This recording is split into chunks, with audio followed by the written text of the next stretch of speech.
about traumatic cardiac arrest, here we have a patient who's suffered a trauma and then arrested. This is not a patient who's had a cardiac abnormality, an overdose, an electrical abnormality. So what they're not currently needing prioritized is CPR, electricity, and/or drugs. As a traumatic cardiac arrest, the likely reason for their demise is hypoxia, hypovolemia from hemorrhage, or potentially traumatic obstruction of cardiac outflow from either a tension pneumothorax or an encircling pericardial tamponade.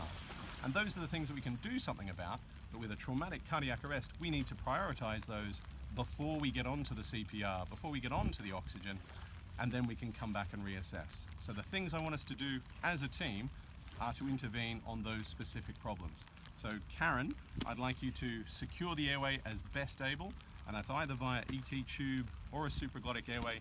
You've got your bag valve master. I'd like you to convert that over to the tube and start ventilating and oxygenating, and let me know when you've managed that, ideally with a CO2 trace to let us know confirmation of placement. Here we really want to get early, fast, good large bore access to replace volume.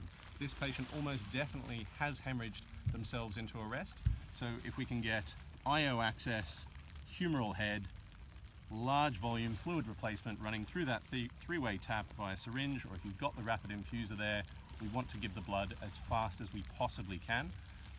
As you can see, we've got the potential for lower limb injuries, for pelvic injuries, and this is one of the few things that we can actually arrest hemorrhage, or at least stabilize. So a pelvic binder goes on this patient. If I can get you, Richard, to look after that, and at the same time move on to putting on this tourniquet for this lower limb injury, which we can see is a ragged, off-ended stump here that's very likely to start re-bleeding in catastrophic fashion if we do regain circulation, all with enthusiastic volume replacement.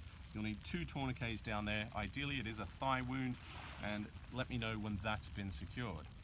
While you're doing that, guys, I'm going to work on accessing the chest, and what we want to do is decompress effectively and quickly.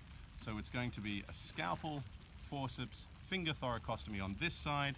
Similarly on this side, we don't know which side the abnormality is likely to be on, and it also gives us the potential, in the context of should this be a penetrating cardiac arrest, to go on to convert that to an open thoracotomy, should we have the skills and the team available to do that, and to look for a pericardial tamponade or other injuries that we may be able to correct. So let's get going, guys. Get back to me when you've got everything secured, and I'd like to know oxygen, circulation, and hemorrhage stabilization the moment they occur.